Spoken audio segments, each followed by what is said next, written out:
ఇలాంటి ప్రాంతాల్లో వారు సౌరమానాన్ని అనుసరిస్తుంటారు. సౌరమానం ప్రకారం మాసాలను ఎలా నిర్ణయిస్తారంటే సూర్యుడు ఒక్కొక్క నెలలో ఒక్కొక్క రాశిలోకి ప్రవేశిస్తూ ఉంటాడు. అలా మేష రాశిలోకి ప్రవేశిస్తే ఆ నెల రోజుల కాలము మేషమాసం. సూర్యుడు వృషభ రాశిలోకి ప్రవేశిస్తే వృషభ మాసం. అలా సూర్యుడు గత డిసెంబర్ 16వ తేదీ నాడు ధను రాశిలోనికి ప్రవేశించాడనమాట. అప్పటి నుంచి రేపు మకర సంక్రాంతి ముందు రోజు వరకు కూడా సూర్యుడు ధను రాశిలోనే సంచరిస్తూ ఉంటాడు. సూర్యుడు ఈ ధను రాశిలో సంచరిస్తూ ఉన్న ఈ 30 రోజుల కాలాన్ని ధనుర్మాసం అని వ్యవహరిస్తుంటారు. ధనుర్మాసానికి మిగతా సౌరమానంలో మిగతా మాసాలన్నీ మనకి తెలియదు. మేషమాసం తెలియదు, వృషభ మాసం తెలియదు, ఇవేవి తెలియదు. కానీ మనకి ధనుర్మాసం అంటే మాత్రం అందరికీ తెలుసు. అంటే ఒకవేళ సౌరమానం వాటి గురించి తెలియకపోవచ్చు, కానీ ఈ మాసం పేరు మాత్రం వినుంటాం మనమంతా కూడా. ఎందుకు అంత ప్రత్యేకత వచ్చిందంటే ఈ మాసానికి, ధనుర్మాసానికి మనకందరికీ కూడా తెలియటానికి కారణం ఏంటంటే ఈ ధనుర్మాసంలోనే గోదాదేవి అని శ్రీవిల్లిపుత్తూరులో అవతరించిన విష్ణు చిత్ర వారి యొక్క పుత్రిగా అవతరించిన గోదాదేవి ఈ నెల రోజుల్లోనే ఒక వ్రతం చేసిందనమాట. ఆ వ్రతమే ధనుర్మాస వ్రతము. దాన్నే తిరుప్పావై అంటారన్నమాట. తిరు అంటే శ్రీ, పావై అంటే వ్రతము. శ్రీ వ్రతాన్ని గోదాదేవి ఆచరించింది.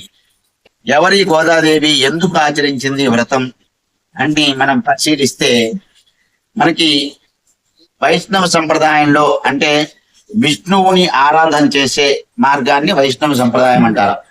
కానీ వైష్ణవ సంప్రదాయంలో ప్రసిద్ధమైన క్షేత్రాల్లో మనకి ఆల్వార్లని మనకందరం కూడా చూసే ఉంటాం.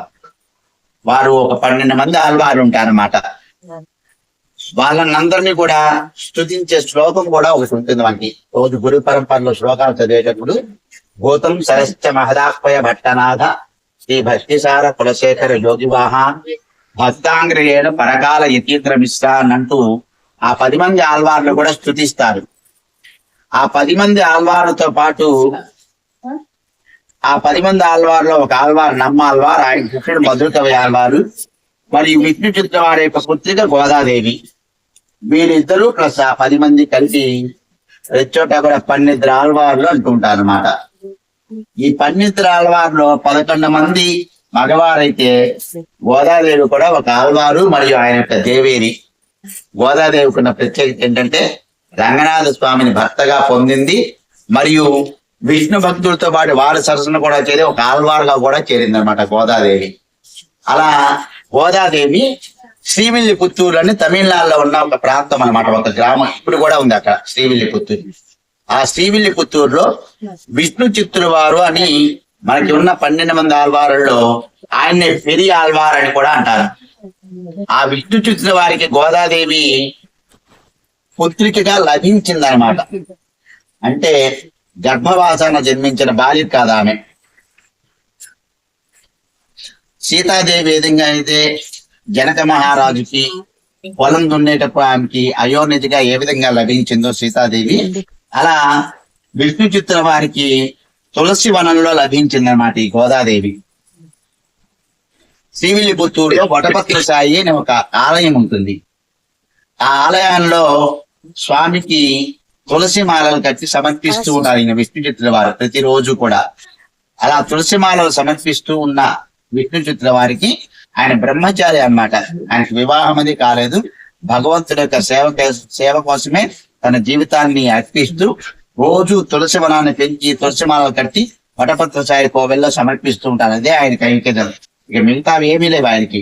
ఆయన వృత్తి అదే అన్నమాట. పొద్దున్నే లేవటం, చక్కగా తులసి కోసుకొచ్చి తులసి మాల కట్టడం, వాటిని తీసుకెళ్లి వటపత్ర సాయి కోవెల్లో సమర్పిస్తారు.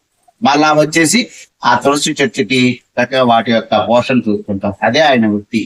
అలా చేసుకుంటూ ఉంటుంటే ఒక రోజు తులసి వనంలో ఆయనకి ఒక చిన్న బాలిక లభించిందన్నమాట. భగవంతుడు మనకి ప్రసాదించిన ప్రసాదంగా భావించి ఆ పిల్లని పెంచుకుంటున్నారు ఆయన.